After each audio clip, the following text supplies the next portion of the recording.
An isosceles right triangle has area 8 square centimeter. The length of its hypotenuse is. In this question बेटा हमें एक isosceles right triangle given है. Isosceles right triangle means क्योंकि ये isosceles है तो इसकी टू साइड्स इक्वल होंगी. लाइक इसमें मैंने ए बी और बी सी को इक्वल मार्क किया and one of the angle will be 90 degree. Like angle B is 90 है. ओके और हमने बेटा ए बी और बी सी को ही क्यों इक्वल लिया? Why not I have taken a c and a B और B c and a c? Y?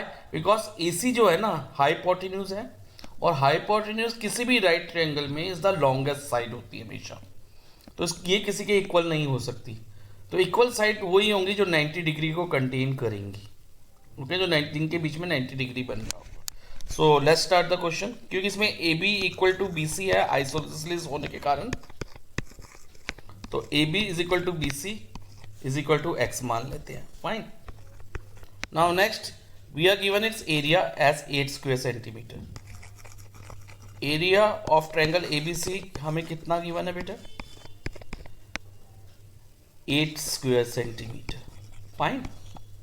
Now area of triangle A B सी का फॉर्मूला होगा हाफ इंटू, किसी भी ट्रायंगल के एरिया का फॉर्मूला होता है half into base, B for base, H for height, और हाइट को हम एल्टीट्यूड भी कहते हैं, इज इक्वल टू 8 हो गया यहाँ पर. अब इसमें बेस कौन सी होगी और हाइट कौन सी होगी, अब हमें ये भी आइडेंटिफाई करना है. किसी भी राइट ट्रायंगल में जो 90 डिग्री को साइड कंटेन कर रही होती है ना, उसमें से एक साइड को हम बेस मान लेते हैं और एक साइड को हम हाइट मान लेते हैं. तो अब जो ये नीचे, क्योंकि ये बेस है बी सी, बेस मान लेंगे और ए बी को हाइट मान लेंगे. तो अब बी सी बेस है तो बी सी कितना है हमारा? एक्स. तो वी विल राइट 1/2, बेस की जगह एक्स आ जाएगा, और हाइट भी हमारी, क्योंकि हाइट ए बी है तो वो भी एक्स है, इज इक्वल टू 8. अब 1/2 x multiply x, base same है और मल्टीप्लाई हो रहा है. तो we have law of exponent that when base are same और उनके बीच में मल्टीप्लाई का साइन हो तो पावर्स ऐड हो जाती हैं. यहाँ कोई पावर नहीं थी तो 1 थी, दोनों पावर्स ऐड हो जाएंगे. तो this would become 1/2 x square is equal to 8. अब एक्स स्क्वायर की वैल्यू पहले फाइंड करेंगे, क्रॉस मल्टीप्लाई करेंगे. नाउ एक्स स्क्वायर इंटू 1 करेंगे और इंटू 2 इंटू 8 करेंगे.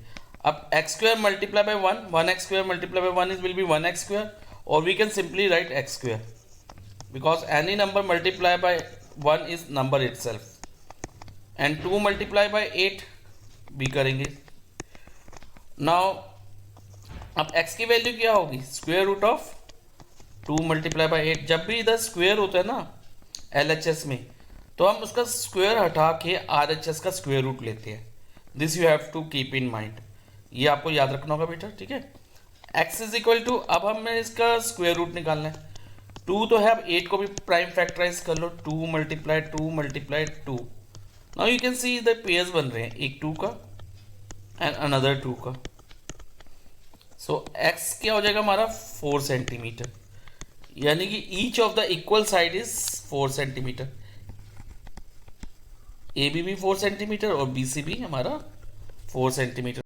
नाउ बेटा अब हम देखेंगे कि हमें फाइंड क्या करना है. हमें फाइंड करना है the length of its hypotenuse. Hypotenuse की लेंथ फाइंड करनी है. इसमें हाइपोटेन्यूज क्या होगा? The side opposite to right angle. Like angle B right angle है, इसके अपोजिट कौन सी साइड है? It is A C. तो जो ए सी जो है इसका हाइपोटेन्यूज है.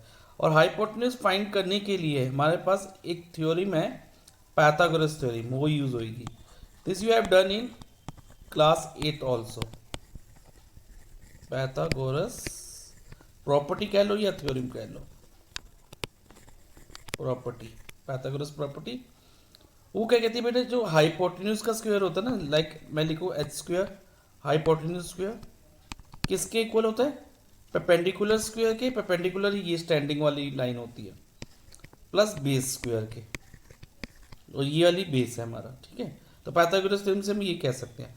अब हाइपोटेन्यूज क्या है हमारा? AC. So will write AC square and what is perpendicular?